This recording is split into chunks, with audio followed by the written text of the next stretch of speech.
Shimazu, and I work at Auckland Libraries. And I'm thrilled to be hosting today's online event with speaking with Chloe Gong, author of These Violent Delights and her sequel, Our Violent Ends.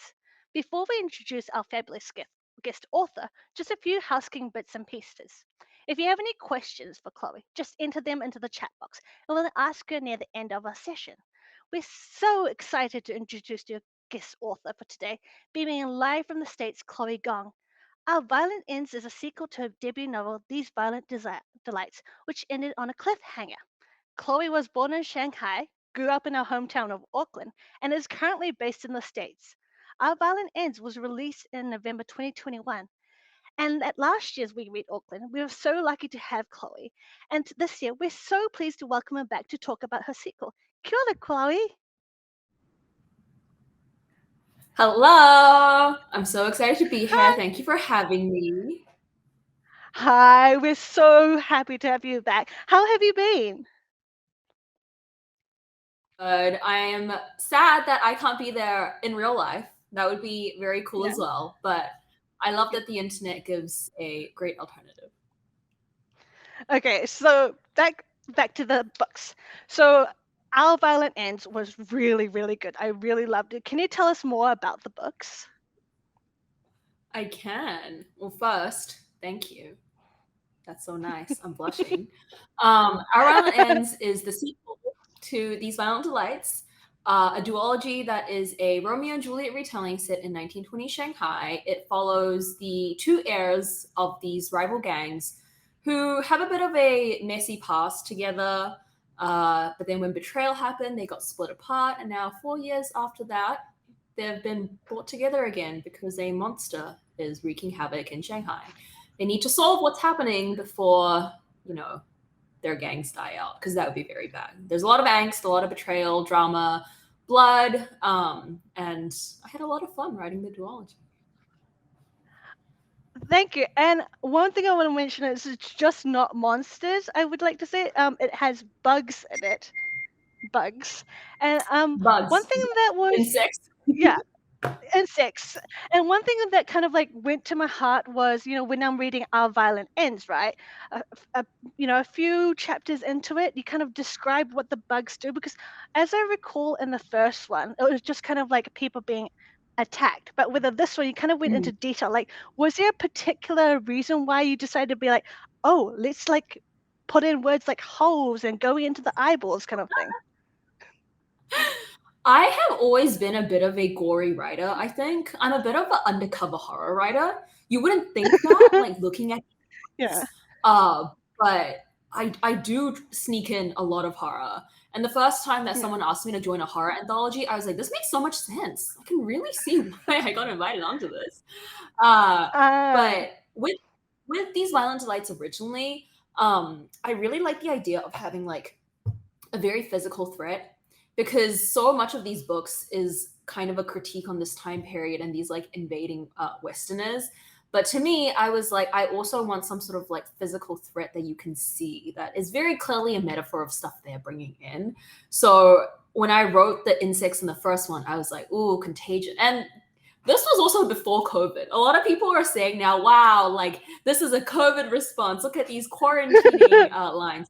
Yeah. I was like, surprisingly, no, this was before COVID. So then in the second one for Our Violent Ends, I kind of switched to like these assassin-like bugs instead. And maybe assassin's the wrong one to use, especially like since I actually do start writing about assassins with my spin-off duology. But with the bugs in the second book, they start becoming like individualized attacks instead of a contagion. And so then I was like, well, if there's no like contagious threat anymore, I'm gonna really go in on the details about like the face tearing and bloody gouges, because I just like describing things a lot, and it gave me a lot of satisfaction to create that kind of imagery, which sounds really sadistic now that I'm saying it out loud. No, because I could actually feel that, because like when I was reading the book, like just picture me reading on the couch, and then I come to the chapter and I'm like, I threw the book down and I'm like, again, Chloe? Like the part of me kind of like felt betrayed. I'm like, I told you, like I know you're not writing for us, but like I was like, again? So So yeah, funny. it was on point. And like going back to last year, you kind of mentioned that like the original book was supposed to be one, right? But then you Mm, split it into two. And now that we've had our second book, can you like tell us like a few of the major like character developments that happened to secondary characters? mm. Because I think you mentioned that Oh. in the first one it was more condensed, but with the by splitting the book in two, the secondary characters could have more development. So what were one of your favorite ones? Oh, very good question. Yeah, so last year I had mentioned that when I first wrote the manuscript, and the manuscript that initially sold for publication before I edited it, it was very quick. I would almost say like a lot of the plot points happen fast, uh, and I have a lot of characters too. So it had a huge focus on just Roma and Juliet, and a lot of the secondary characters kind of like slipped in, and then their stories would be very quickly wrapped up at the end. So when we split it into two, it gave me a lot more room to kind of put most of the plot in the first one, and then the drag the ending into the actual ending of the second book now, and then have a whole new plot in the second one to kind of really emphasize what the I guess themes and meaning behind the duology is, right? Because there's this line in, I think it's in These Violent Delights, where I think it's Juliet saying like the lover and the liar, like they're always swapping places. So the second one became really interesting to kind of switch their positions, which also gave me the room to have new plot points. And that also meant, Benedict and Marshall got their time in the spotlight. Rosalind got more fleshed out as a character for what she ultimately does in the second book. No spoilers in case anyone hasn't read it. And then characters like Elisa, Kathleen, they had more time to kind of become further fully fleshed characters rather than just existing for the plot. Because I felt like Marshall like kind of grew on me. Like in the first book, I was like really drawn to Kathleen. With it in the second book, Marshall was like, I'm Mhm. like, you're what? And I'm like, what? And then like there was one line. Hopefully, it's not a spoiler because you weren't ready. I'm like, there was just like so much that I kind of like fell in love with him as well. Like so, as a reader, I'm like very flippant. I'm like, oh, I love you, and you definitely did that for Marshall. And I another am thing is, very I didn't. Yeah. Another thing is like I just didn't expect that thing with Dimitri. Dimitri, I'm sorry if I don't pronounce it right. And I feel like we don't have the whole story. Like, are you going to be writing like another book from his perspective, maybe? Because I feel like we need to like get down on why. So the beneficial thing about a spin-off to come, you guys can see it in my background. Foul Lady Fortune is coming out this September, and the main character is Rosalind, set 4 years after the events of Our Violent Ends. So even though it's not quite a Dimitri point of view, for reasons that people who have read Our Violent Ends will know, uh, it goes a little into some of what was going on with Rosalind at the time, and I think that really gives us a bit of a backstory into what drives someone to go do slightly antagonistic things. I'm trying to avoid spoilers, but what I kind of wanted to explore in Our Violent Ends was Juliet and Rosalind as character foils, because if you look at it, they do very similar things. They're quite different people as characters, but their actions are quite similar. I'm trying to stay vague. And their outcomes occur differently because people that Juliet trusts are good people. Like we've seen Roma, we know that he is the hero in a way of the story, obviously the love interest. But then people that Rosalind trusts might not turn out to be so great. So the spin-off duology kind of delves into that mindset a little. So we get bits and pieces of Dimitri. I think I was a bit spoilery for that, but it's okay. Just And I want to know like what was your feedback from your audience having like a young adult's novel with a main character like Julia, sassy, kick-ass, but also like a girl who grew up with two different cultures. Like, have you had like Hmm. interesting, good feedback?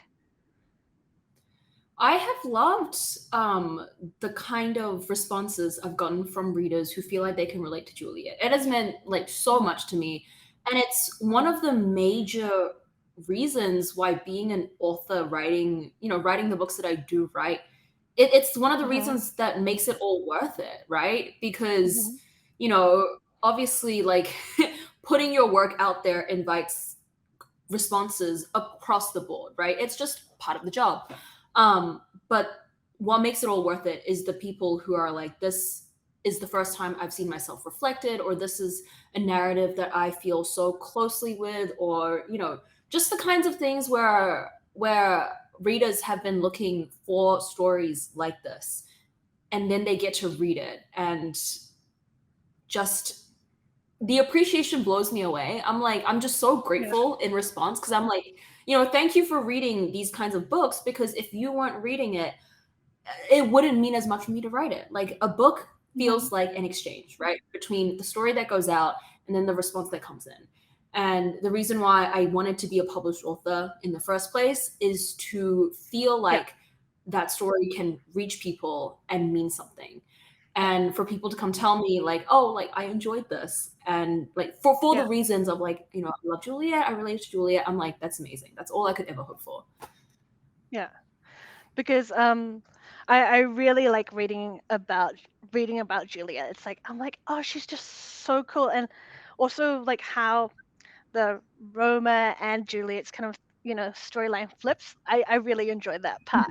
And so what's your favorite scene between Roma and Juliet? Because I have three actually. Like the first one is like the meeting with the fathers, like the both fathers present. Mm, And the second one is the train scene. And I was like, "Oh mm, my gosh." I'm like, but I loved it. And of course, the very last scene, like that was just deep mhm, in the feel. So what was your favorite scene? And also, like, mhm, I want to know, like, when you're writing kind of like those very strong and emotional scenes, like as a reader, mm. I'm like, I want to cry. I feel it deep in my heart. Do you feel that when you're writing? Like, do you like shed a tear kind of thing? You're like, oh, that was really good kind of thing? Oh yeah, tears are shit for sure. I really love that those were the three scenes that you drew out, because those Yeah, were definitely three of my favorite scenes. And I feel like, I mean, this is my guess. When you're reading it, maybe you can yeah, feel like my extra attention to it, especially yeah. with the emotionally charged ones. I'm like, I need to put my whole foot into this. I need to put 100%, Mhm. no, 200% of my Yeah. effort, because Mhm. I feel like a book is built on the kind of like emotional, what they call emotional spikes. Like, Yeah. like when you're running and then you have like sudden like big spikes of like energy. I feel like that's book writing Yeah. as well. Like, you can't Yeah. keep sprinting the whole way, right? Because then it No. makes, the whole thing feel the same. You need to stay at a steady pace, which is when certain like slow moments or like plot events are happening. Yeah. But then when you have sudden sprints of like the emotional charges, then it makes it feel even stronger. Yeah. And those three scenes were definitely like sprinting emotional moments. And I think another one that I really, really enjoyed was the safe house scene. It's been a Yeah. while since our Violent came out, so you can imagine that. Like, I'm always like 2 books ahead because of the way publishing Yeah. schedules work. So the fact that I'm like Yeah. writing like book 4 now, and I'm like, what happened in book 2? Yeah, the scene, Yeah. the scene where there's rope around their fingers. I'm trying to keep it vague, but Yeah. I really loved the imagery behind that. And how they change the words around as well. I really like that Yes. as well. I was like I felt it really deeply in my heart because like when I'm reading books, I want it to be with like drama. I want like my heart to kind of like burst because I'm in love kind of thing. So you really like ace that scene, like the rope scene, the string scene. I'm And I think a lot of the readers will feel that way because like, it was very very powerful scene. So I was Oh. just wondering, on to the spin-off, Foul Lady Fortune. Like, Mhm. apart from what you have like told us now, like, is there a little bit more that you Mhm. can tell us about it? Oh. Good question. Now I have to think, like, what is public already and what is still a secret until it comes out. So Foul Lady Fortune, for anyone who doesn't know, Yeah. is a spin-off that follows Rosalind, who, you know, is Juliet's Mhm. cousin. She doesn't get the greatest of outcomes when Our Island ends. That was weird.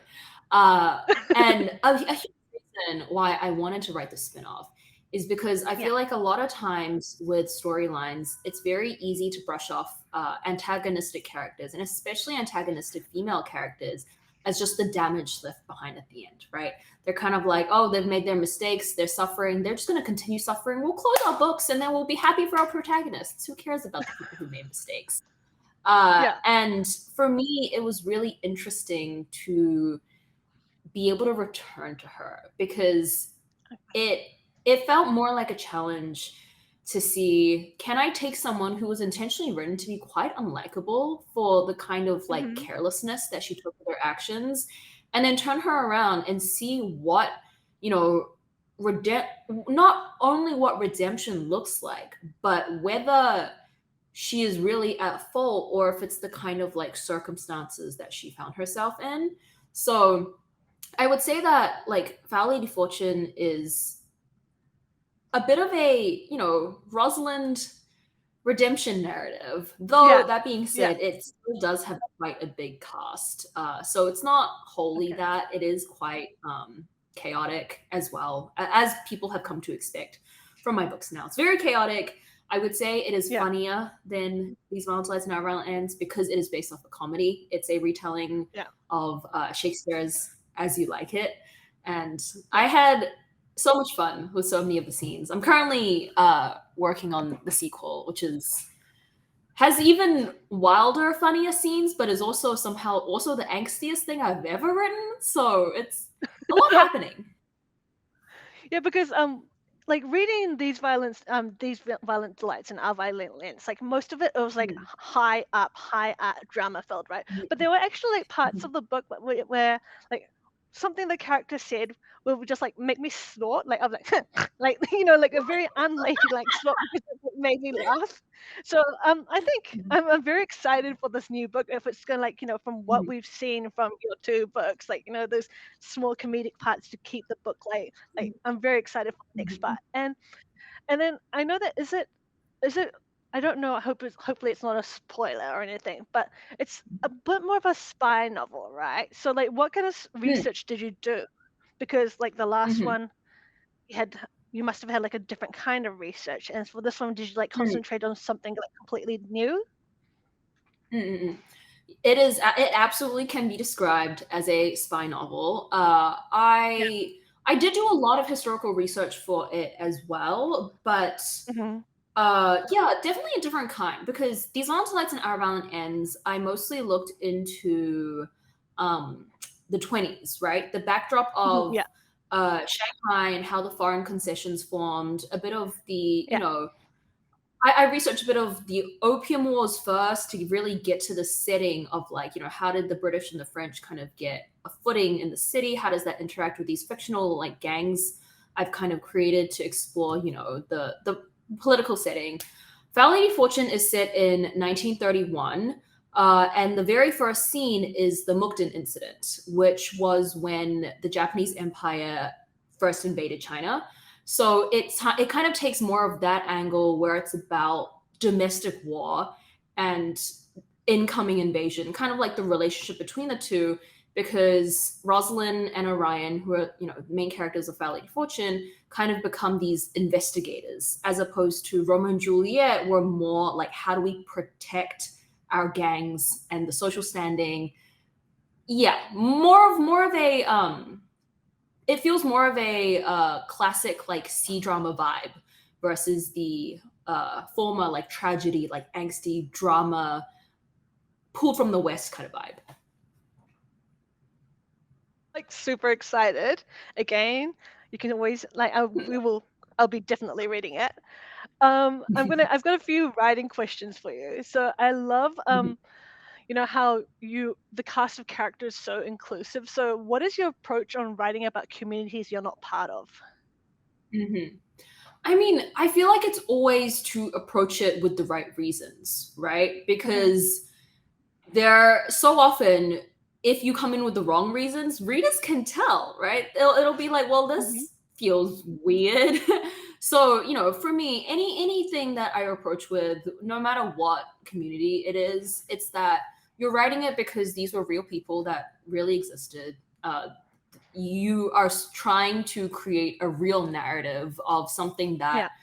isn't stereotyped or caricatured, and the only like way that you can really do that is to be respectful, to do your research, Mhm. and then also just to be open and hearing like responses of people that might know better, because sometimes the author isn't the one who knows best. Yeah. But yeah, I think in general it's always just to come at it for like the right reasons. Yeah, because I think how you wrote, about Benedict and Marshall and as well as Kathleen was really, really good. And I think like how I could feel the respect, and I think that's why we fall in love with these secondary characters, I think, like the way you wrote it. So yeah, thank you for that. And I have another writing one, which is, do you feel more pressure to succeed after having your first like novels become an instant bestseller? Oh, for sure. Yeah, absolutely. Hmm. Which I almost feel like is just human instinct, right? Yeah. Because once you have something to live up to, you never Yeah. want to fall short of it. And also just as a person, like I am a perfectionist, like through and through. Like anyone that Hmm. knew me in high school or college, I'm like, I have to do assignments to my Yeah. very best degree. So you can imagine when that translates over to writing books, it's that I need to write it to the best of my own ability.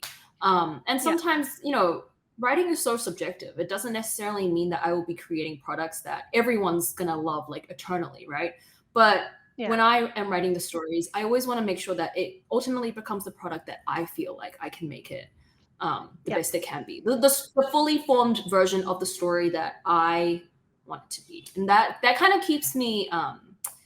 It keeps me, I think, realistic instead of putting on too much pressure Yeah. onto myself. And so, like, because I'm aware that you're writing like an adult novel, is it correct? Like after these two Yes, spin-off, you've got like an adult that is sci-fi novel. true. So That is was there like true. a like Adult fantasy. um and then so like what kind of difference do you have to do to write like an adult novel? Like from a Mhm. young adult like genre, right? And then going to Mm, adult. Is there like a switch? Like does the writing style differ? Like what can you tell us about that? mhm. Oh, that is a really good question. It is my approach to the audience, I think, Yeah. because I don't really change my writing style too much. And I do wonder if a Mhm. lot of that is because uh, when I write, well, maybe I should say, in my writing progression, I naturally Yeah. fell into young adult books because I was a young adult. And then my Mhm. first adult book, which is now coming out next year's summer, I Yeah. wrote that for the first time when I started, like, becoming an adult. That sounds really weird when I say that, but, like, you know what I mean, right? Yeah. It's like my Yeah. brain was kind of developing, like, its frontal lobes, and I was kind of looking at the world with more of a, like, a adult worldview than a teenager worldview, which Yeah. is why I felt like I wanted to give a stab at, like, what an adult fantasy book looks like and what kind Yeah. of, worldview the characters would then be holding, or like what kind of priorities that they would have, because to me it feels very Yeah. different to write from a teenager's point of view for a teenager's audience versus an adult's point of view for an adult audience, because we're concerned about very different things. And I was Mhm. very aware of that too, because at like this kind of crossover age of being an author, I was still switching between these two heads just as a person. um Yeah. so, when I write my young adult books, I really love emphasizing the kind of like immediate conflicts. Because when you're younger, things just feel like the end of the world when they happen, right? Because just you haven't experienced that much of life. Bad things happening to you feel like the worst thing that could ever happen. And then when you're an Yeah. adult, there's just everything feels so much more chaotic because you're like, oh my goodness, life is long. Life is actually really, really long. Yeah.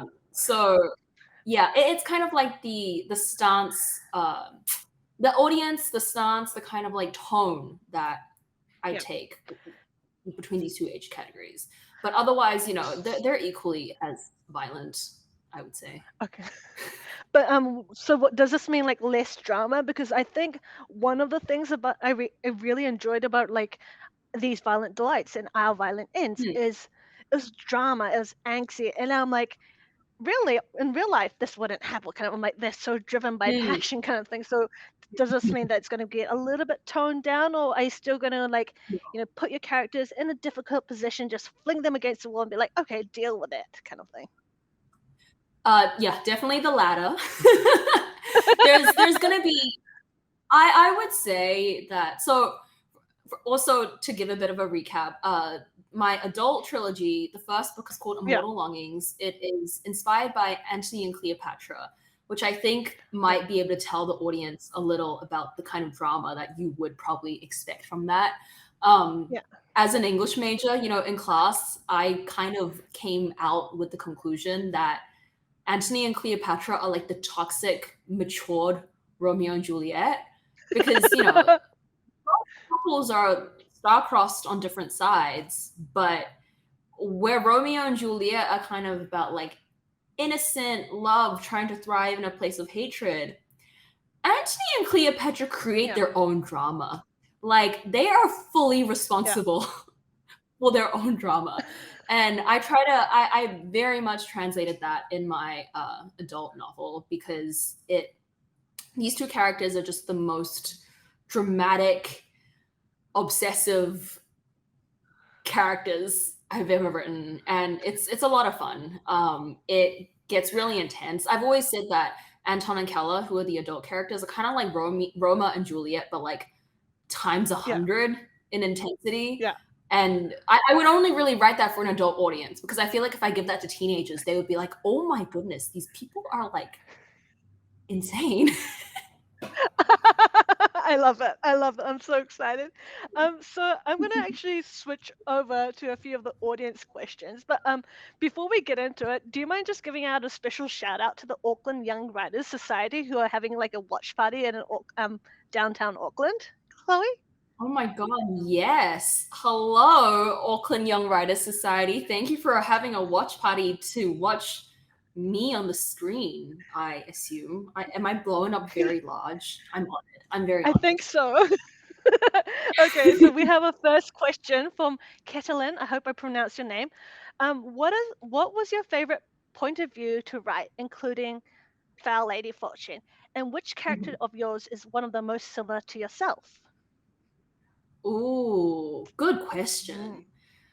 My favorite POV to write is always very hard for me to answer because mhm, I feel like I enjoy all of the POVs equally. And I feel like if I'm not enjoying myself, then I usually go back to scrap it because then I'm like, something's not yeah. working here. Like I should be enjoying myself with everyone, or else a reader can pick up on that. And when they read this Mhm, chapter, they're not going to be as invested as the other characters. So, which is why I always kind of try to backtrack and like self-correct myself as I'm going because I'm like, if I'm not enjoying myself as much, why is that? And how do I fix that? mhm. Uh, which is like a cheat answer. But sometimes I have a bit more fun with Elisa point of views because she's just Yeah. a little sneak all the time. And I don't think there's anyone that, dislikes Elisa because she's just a No. bundle of absolute chaos. But in Foul Lady Yeah. Fortune, I'll say that I really, really enjoyed Phoebe's point of view. She's a new character that everyone will meet, and it was so fun. I love writing like really chaotic characters. And as for what characters were similar to myself, it's a similar thing to like favorite POVs because I feel like I put parts of myself into these characters. Like I kind of like just do drops of like, and you get my anxiety, and you get my internal monologue, and you get my not funny jokes. Um, also, Okay, so we have another question from Nicola. I love how Shanghai is so central to the plot, a character in itself. How do you describe settings in a vivid way without info dumping? Mhm. Great question. And I'm honored that this means that readers think I don't info dump in a vivid way, because I really tried hard on that, guys. I was really, really careful. I was like, I need the setting to feel so good, but I can't do it like at once and do too much, right?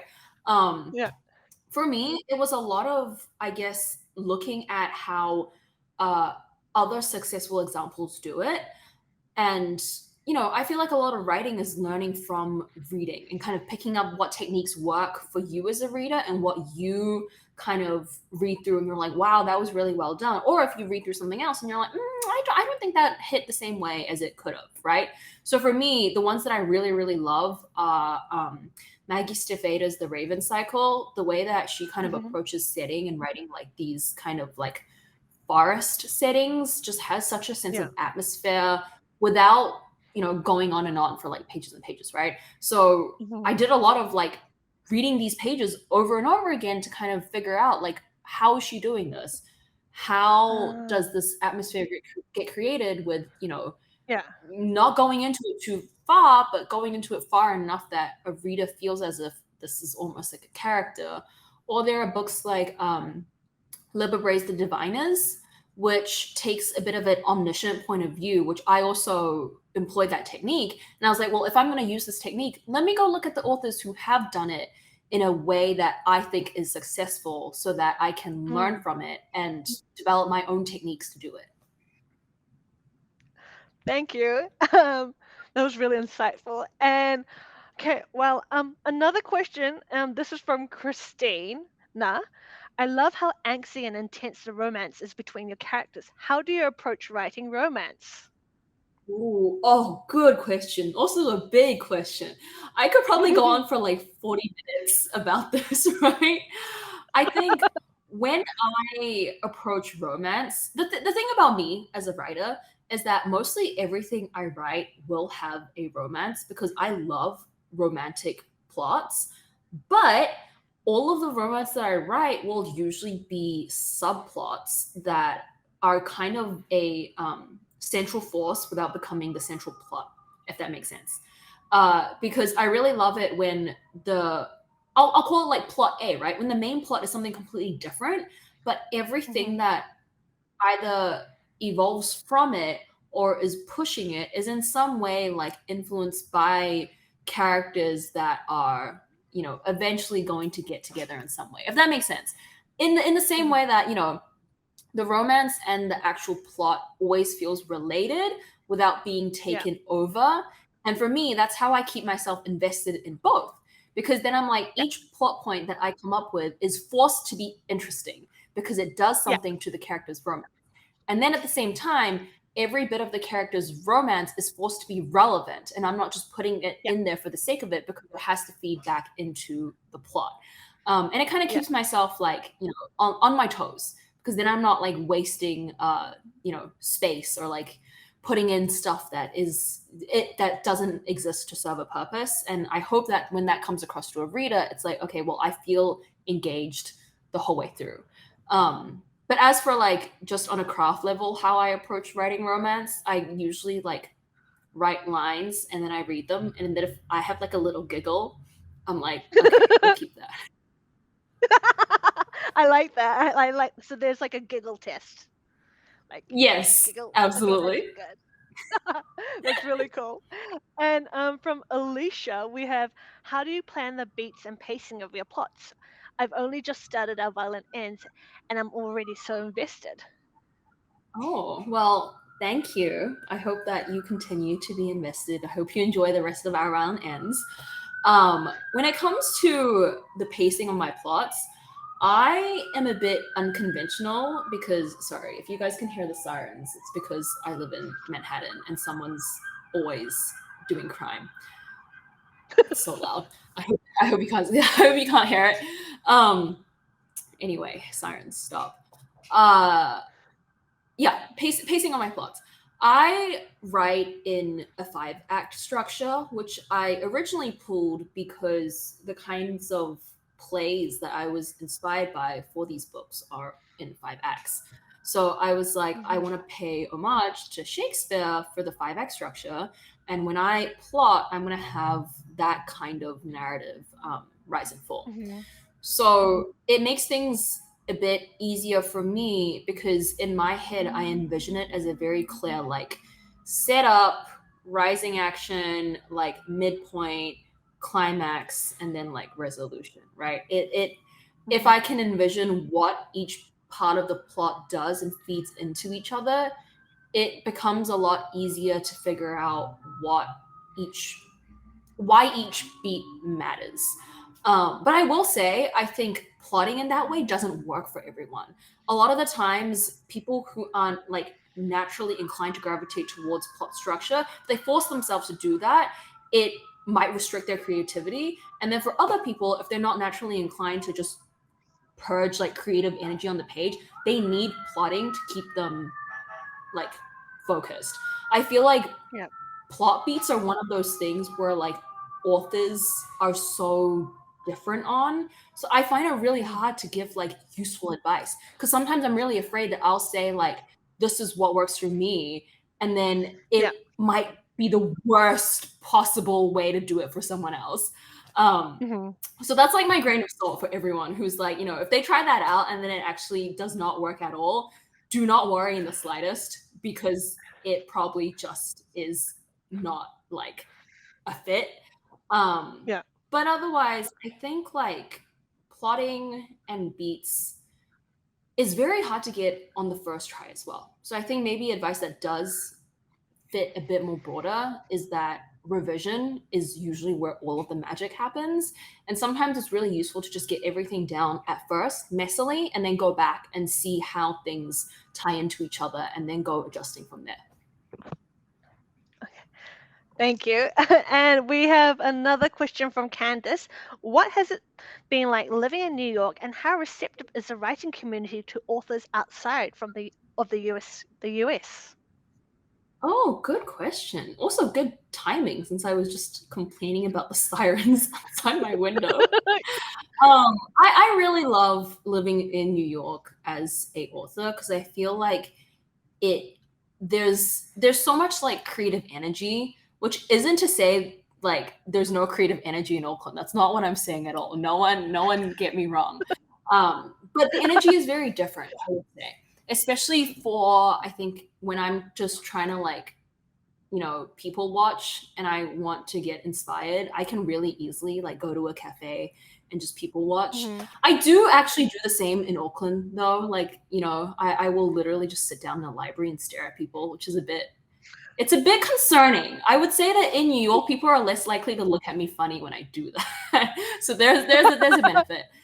Um, the writing community to authors outside of the US, I would say, as on a people level, they're very welcoming. Writing communities in general, especially other authors, are very welcoming.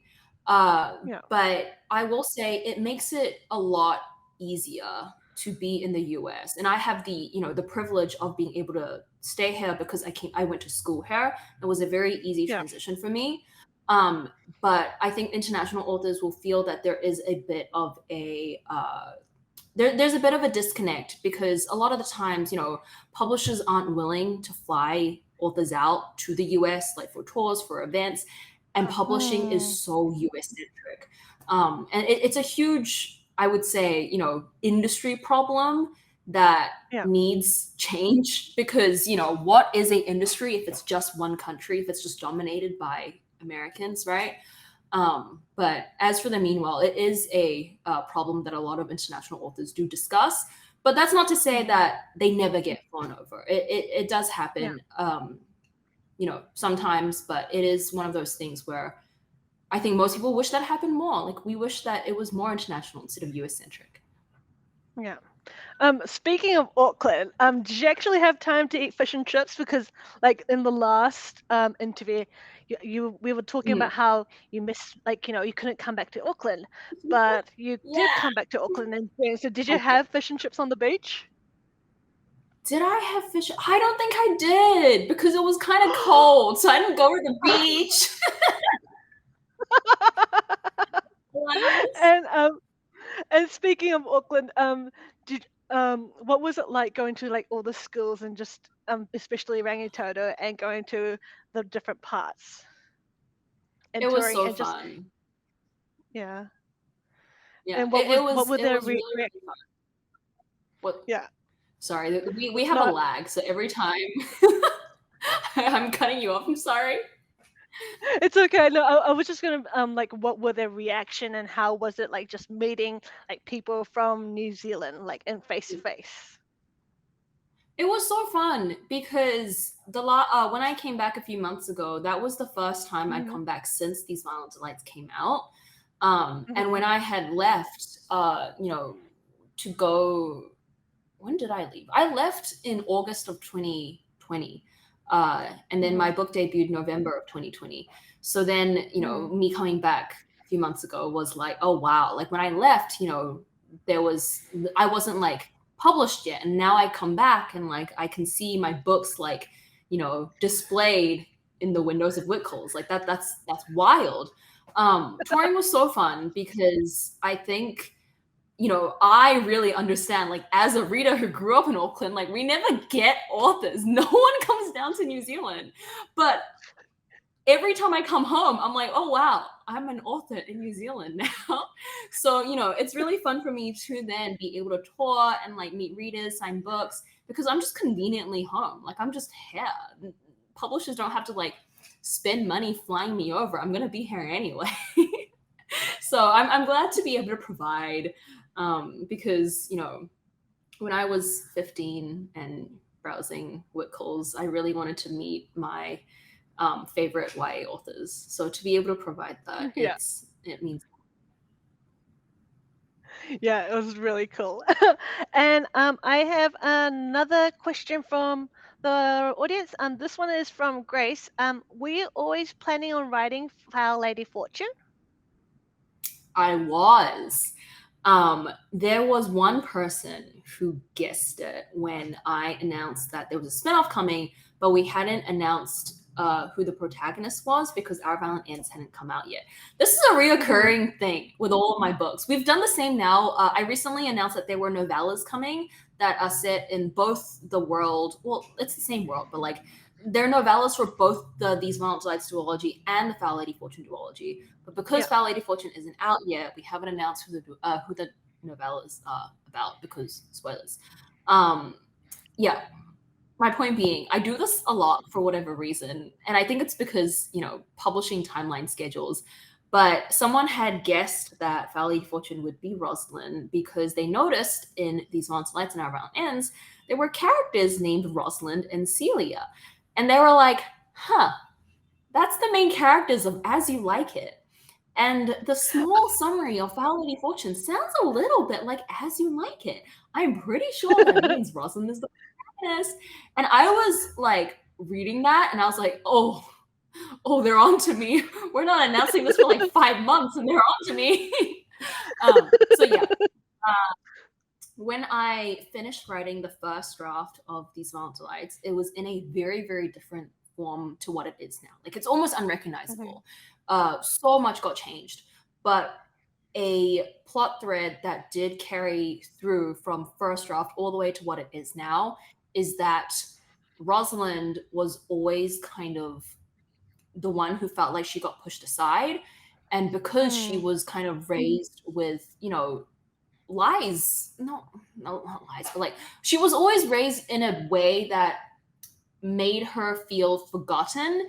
And because she was susceptible to the kind of like lack of love that you get like that, she was always the one that was so interesting to me with like a story that continues after the books end.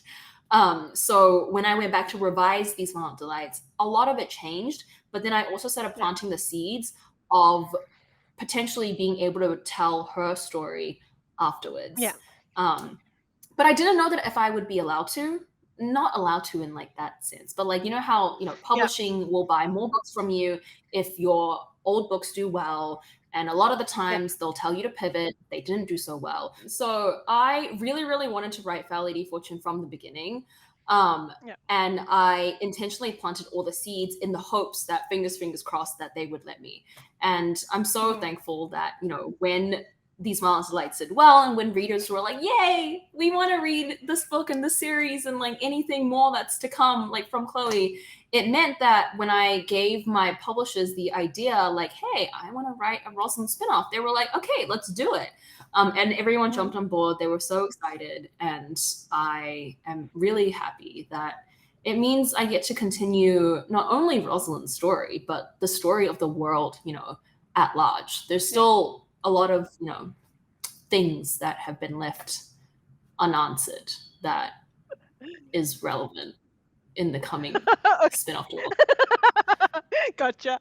And so Yeah. we have a question from the Young Writers Society. How did growing up in New Zealand influence your passion for Mhm. writing? Ooh. Mhm. I think it gave me the love that I had for writing. A Mhm. lot of it is because New Zealand libraries are so accessible, right? Like I could literally just go in with my library card Yeah. and then check out like a whole Mhm. stack of books. And I know that, in a lot of other places outside New Zealand, people aren't as fortunate to be able to do that. So for Mhm. me, having that kind of accessibility was so important.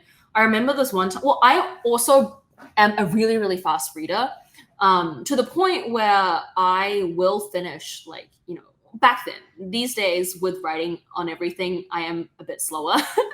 But back then, when, the only hobby I had was reading, I would walk out with like a huge stack of books from the library and then I'd finish it within like 3 days. And then I would drive my Mhm. mom nuts because I'd be like, "Can we go back to the library?" And she'd be like, "What? What are you talking about?" And that kind of steered me into writing because I Yeah. enjoyed reading so much and I had so much access to it that I wanted to be able to tell my own stories as well. Yeah. A lot of it was to kind of like occupy my time because I was such a fast reader. But then so much of it was Mhm. because I had kind of developed such a love for stories, because of that. But also, I think, in general, my high school teachers were just really good too at like encouraging reading or like encouraging stories and like the kind of like passion behind it. So I feel Yeah. like if I had been raised in any different other way, I don't know who I would have become. Yeah. Um, and another question, this is from Husna. I love the diversity in your books. Would you ever introduce a hijabi character in your books? Oh, good question. I mean, I would love to write, every sort of character. I obviously it's not in my place to tell the story of a hijabi character.